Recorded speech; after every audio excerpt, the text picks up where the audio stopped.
Hi everyone, आज का हमारा टॉपिक है इनलाइन डेटा डिक्लेरेशन।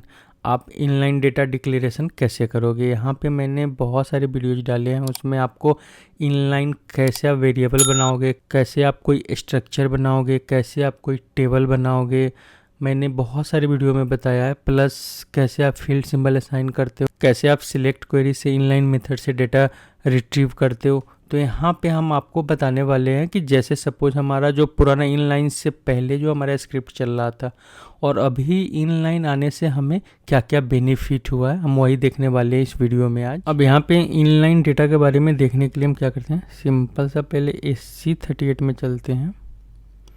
यहाँ पे आज हम देखने वाले हैं कि इनलाइन डेटा डिक्लेरेशन, इसका अभी तक मैंने जितना भी वीडियो डाला है हर वीडियो में कुछ ना कुछ मैंने इसके बारे में डाला है, बट फिर भी मैं आपको एक पूरा का पूरा ओवरव्यू दे देता हूँ कि इनलाइन डेटा डिक्लेरेशन एग्जैक्टली होता क्या है।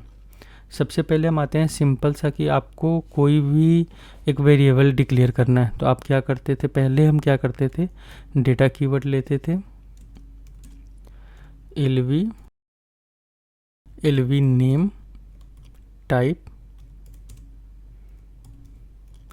सपोज आपने कहा 30 कैरेक्टर का आपने बनाया, आपने इसके एलवी नेम में कुछ वैल्यू स्टोर किया। सपोज जैसे मैं टेक्निकल अड्डा 24/7 हमने स्टोर कर दिया इसमें और आपने इसको प्रिंट कर दिया। ये आपका सिंपल सा सिंटेक्स है कि आपने एक्टिवेट किया और यहाँ से आपने इंफॉर्मेशन प्रिंट कर दिया। ये 3 लाइन का कोड है आपका। जो हम क्या करते थे, इसको यहाँ पे हम क्या करते हैं, इसको दे देते हैं ओल्ड सिंटेक्स। अब सपोज हम नीचे क्या करते हैं, एक जो इनलाइन डिक्लेरेशन जिसको हम बोलते हैं कि न्यू सिंटेक्स में क्या चेंज हुआ। सिंपल सा बात यह है कि आपको जो तरीका अच्छा लगता है उस तरीका से करो, बट न्यू सिंटेक्स में आपको बता देता हूँ कि न्यू सिंटेक्स में क्या चेंज हुआ। यहाँ पे इनलाइन का मतलब है कि सीधा आप डेटा जो कीवर्ड जो ऊपर आपने वेरिएबल डिक्लेयर किया, इन्फॉर्मेशन स्टोर किया, वो आपको करने का नीड नहीं है। यहाँ पे आप सिंपल सा डेटा आपने लिया, एलवी नेम हम इसका न्यू कर देते हैं क्योंकि सेम नेम से हम यहाँ पे वेरिएबल नहीं बना सकते। और इसको आपने यहाँ पे प्रिंट कर दिया।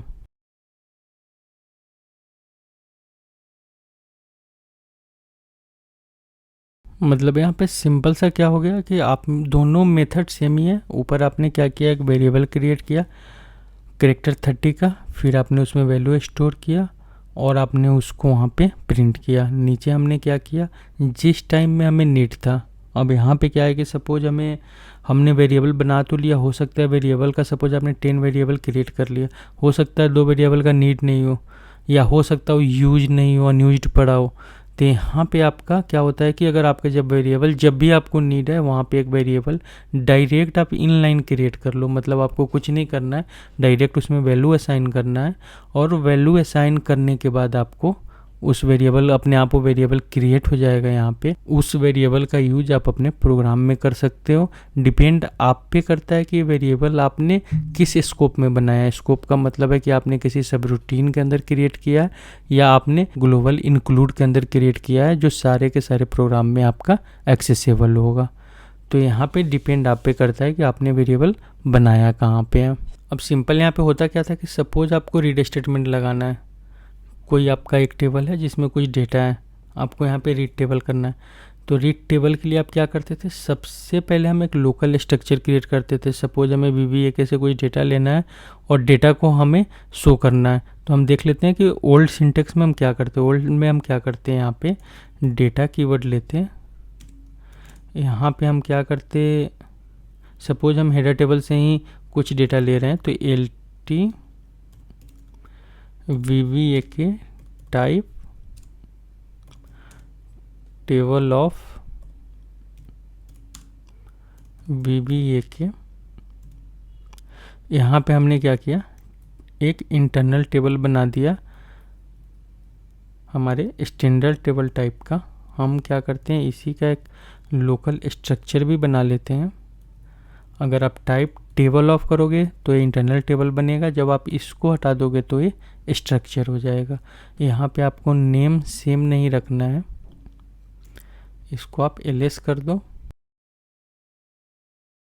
अब यहाँ पे जाके हम डेटा स्टोर करते हैं। यहाँ पे हम सिलेक्ट स्टेटमेंट लगाते हैं, सिलेक्ट ऑल के लिए हम क्या करते हैं, स्टार लगाते हैं फ्रॉम VBAK इनटू, हमने कौन सा टेबल लिया, इनटू टेबल हमने ऊपर LTVBAK क्रिएट किया है।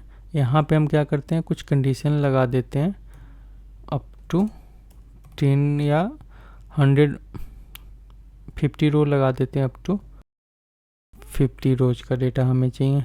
यहाँ पे हमने सिलेक्ट स्टेटमेंट लगा दिया, LTVBAK के अंदर हमारा डेटा आ गया। Loop at LTVBAK into LSVBAK, simple सा हम लूप बंद करते हैं, यहाँ पे एंड करते हैं और यहाँ पे हम राइट स्टेटमेंट से इसको प्रिंट करते हैं। यहाँ पे हम एलएस, हम यहाँ पे कोई भी अभी 1-2 फील्ड ले लेते हैं दिखाने के लिए। यहाँ पे हम VBELN ले लेते हैं और एक फील्ड हम ले लेते हैं LSVBAK का। यहाँ पे हमने सिंटेक्स चेक कर किया, एक्टिवेट किया, हमने एग्जीक्यूट किया। अब यहाँ पे क्या किया इसने, जो 50 रोज हमने लिया था, हम यहाँ पे रोज कम करके देख लेते हैं। यहाँ पे 10 रोज में देखते हैं कि थोड़ा सा आउटपुट बेटर आएगा। नीचे का तो हमारा जो नीचे हमने एक राइट स्टेटमेंट लगाया है वो प्रिंट कर रहा है, यहाँ पे 10 रोज आपका प्रिंट कर दिया। तो यहाँ पे आपने क्या किया, इसको ओल्ड सिंटेक्स से किया। अगर सेम इसको न्यू सिंटेक्स से करना होता तो क्या करते आप, यहाँ जो आपने डेटा डिक्लेयर किया ये वाला पार्ट आपको छोड़ना होता। सिंपल सा आप क्या करते, यहाँ पे इसी पार्ट से आपका काम चल जाता। इसमें क्या होता कि आप इसको स्टोर करते हैं इनटू टेबल, यहाँ पे इनलाइन का यूज करते हैं, इनलाइन डेटा। इस टेबल का नाम हम LTVBAK 1 कर देते हैं क्योंकि VBAK से ऊपर हमने डिफाइन कर रखा है। यहाँ भी 10 रोज लेते हैं। यहाँ पे जो LSVBAK हमने स्ट्रक्चर डिफाइन किया है, इसको भी डायरेक्ट आप यहाँ पे डेटा कीवर्ड से डिफाइन कर लेते हैं। इसको भी हम 1 कर देते हैं, यहाँ पे हम इसको भी 1 कर देते हैं। नीचे डेटा भी जो प्रिंट करेगा वो 1 का ही प्रिंट करेगा। यहाँ पे 10 रोज को हम क्या करते हैं, कुछ चेंज कर देते हैं। यहाँ पे हम वेयर कंडीशन डाल देते हैं, वेयर WAER इक्वल टू, सिर्फ हम इंडियन रुपीज का ले लेते हैं। यहाँ पे फील्ड का नाम देख लेते हैं, करेंसी, डॉक्यूमेंट करेंसी, गलत तो नहीं, सही है। यहाँ से हम एग्जीक्यूट किया हमने यहाँ पे। अच्छा, हमने पूरा का पूरा INR इसमें वो कर लिया था। हम यहाँ पे सॉरी, यहाँ अप टू 10 रोज लगा देते हैं क्योंकि बहुत बड़ा डेटा है, स्क्रीन पे देखने में भी दिक्कत हो रहा है। यहाँ पे हम इसको सिंटेक्स चेक करते हैं, एक्टिवेट करते हैं, एग्जीक्यूट करते हैं। अब यहाँ पे एक स्किप भी लगाते हैं, पता नहीं चल रहा है कि दोनों में डेटा है, कौन सा डेटा किसका है।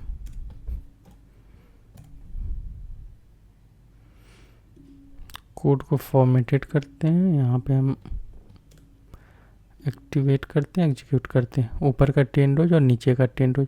डेटा भी चेंज है हमारा, यहाँ 19 से स्टार्ट हो रहा है इंडियन रुपीज का। यहाँ पे हो सकता है USD और कोई और दूसरा हमारा करेंसी पर हो, उसका डेटा आ रहा हो।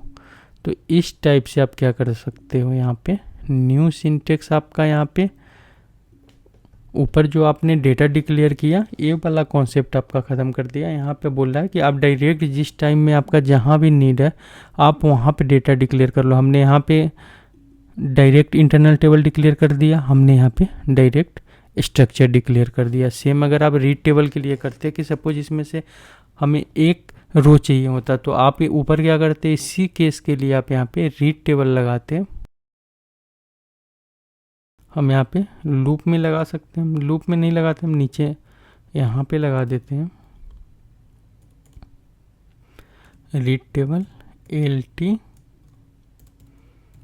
VBAK विथ की आप छोड़ दो। यहाँ पे सिर्फ अभी हम एक रिकॉर्ड इंडेक्स 1 को एक्सेस कर लेते हैं और यहाँ पे हम क्या करते हैं, राइट कर देते हैं इसी को। इंडेक्स 1 पे जो भी डेटा होगा यहाँ पे प्रिंट कर देगा। नीचे अगर आपको सिंपल सा यही लाइन करना होता तो आप क्या करते हैं, सपोज यहाँ पे अब रीड टेबल भी लगाना है तो आपको यहाँ पे एक इंटरनल टेबल आपको डिक्लेयर करना है। यहाँ पे ऑलरेडी डिक्लेयर है, बट अगर आपको नहीं होगा, रीड टेबल करना होगा तो आपको डिक्लेयर करना है। LSB पे एक स्ट्रक्चर भी आपको डिक्लेयर करना है, बट यहाँ पे न्यू सिंटेक्स में आपको ये दोनों डिक्लेयर नहीं करना। सिंपल सा आपको क्या करना है, यहाँ पे जो आपने इनलाइन इंटरनल टेबल डिक्लेयर किया है, सिंपल सा आप उसी का रेफरेंस दोगे और यहाँ पे आप डेटा कीवर्ड लगा दोगे। हमने LSVB 1 ऊपर डिक्लेयर करें, यहाँ पे हम 2। अगर सपोज आपको सेम ऊपर वाला ही स्ट्रक्चर यूज करना है तो आपको यहाँ पे कुछ नहीं करना, LSVB 1 रख लो। अगर आप देख रहे हो कि हमने ऊपर डिक्लेयर कर दिया यहाँ पे LSVB 1, तो हम इसका यूज कर लेते हैं। यहाँ पे VB1 से हम प्रिंट कर देते हैं। यहाँ पे हम सिंटेक्स चेक करते हैं, एक्टिवेट करते हैं। यहाँ पे जो ये लाइन प्रिंट कर रहा है सिर्फ सिंगल, हमने यहाँ पे डॉक्यूमेंट टाइप नहीं लिया था, ये लाइन हमारा जो है रीड टेबल से प्रिंट कर रहा है।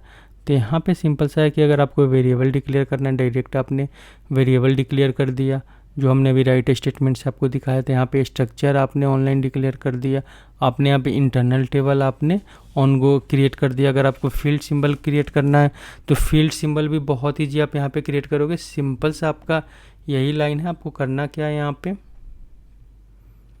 जो हमने ऊपर लूपेट का स्टेटमेंट लगाया है, इसी स्टेटमेंट को हम कॉपी कर लेते हैं यहाँ पे नीचे। यहाँ पे LTVBA के इनटू टेबल, सपोज आपने इसमें डेटा सिलेक्ट किया है, यहाँ पे इसके जगह आप क्या कर दो, असाइनिंग फील्ड सिंबल।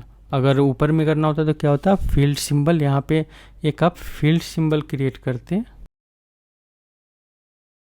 जिसका आप यहाँ पे नाम देते। सपोज आपने FS, मैं अभी FS1 कर देता हूँ, FS1 टाइप। अब किस टाइप का आपको देना है, एनी टेबल अगर देना है तो एनी टेबल देते, मतलब जिस टाइप का आपको डिक्लेयर करना होता है। नीचे क्या था, यहाँ पे आपको फील्ड सिंबल वाला जो यहाँ पे जो डिक्लेयर करने का लाइन है, ये लाइन आपको यूज नहीं करना है, डायरेक्ट आप यहीं पे असाइनिंग फील्ड सिंबल कर दो तो यहाँ पे उसी टाइम में एक फील्ड सिंबल बना देगा। सॉरी, यहाँ पे आपको ये बस ये ब्रैकेट ओपन क्लोज करना है और यहाँ पे कोई भी न्यू फील्ड सिंबल FSVBA हमने दे दिया इसका नाम, यहाँ पे आपने क्रिएट कर लिया। यहाँ पे बस आपको चेक करना है कि ये असाइंड है कि नहीं, क्योंकि बहुत बार होता है कि ये आपका एरर थ्रो करता है। तो यहाँ पे इफ डैश इज असाइंड, अगर असाइंड है तो काम करे, नहीं तो यहाँ से जो है डायरेक्ट बाहर चला जाए, राइट करेगा। अब यहाँ पे आप देख लो कि राइट है, तो आपको क्या करना है कि जो आपने यहाँ पे LSVBA के लिया है, बस इसका नाम आप यहाँ पे चेंज कर दो। इसमें हम क्या करते हैं, इसको चेक करने के लिए कलर लगा देते हैं, कलर 3। तो यहाँ पे नीचे का जो आप डेटा देख रहे हैं ये आपका फील्ड सिंबल प्रिंट कर रहा है। तो सिंपल सा है कि आप यहाँ पे इनलाइन डिक्लेरेशन कर सकते हो वेरिएबल का। आप इसका एक्सप्रेशन में भी कर सकते हो कि सपोज कोई, जैसे मैंने आपको स्टेटमेंट में करके दिखाया कि मैं यहाँ पे स्टेटमेंट लिख रहा हूँ, स्टेटमेंट के अंदर ही हमने डायरेक्ट डिफाइन कर दिया। प्लस मैं अभी आपको दिखाने वाला हूँ कि कैसे आप कंडीशन के अंदर, स्विच के अंदर या आप केसेज के अंदर डायरेक्ट वहाँ पे आप इसको डिक्लेयर करोगे। तो ये हमारा होता है इनलाइन डेटा डिक्लेरेशन। जिसका आप यहाँ पे यूज कर सकते हो। और ये यूज क्या कर सकते हो, आज के डेट में बहुत ज़्यादा यूज हो रहा है।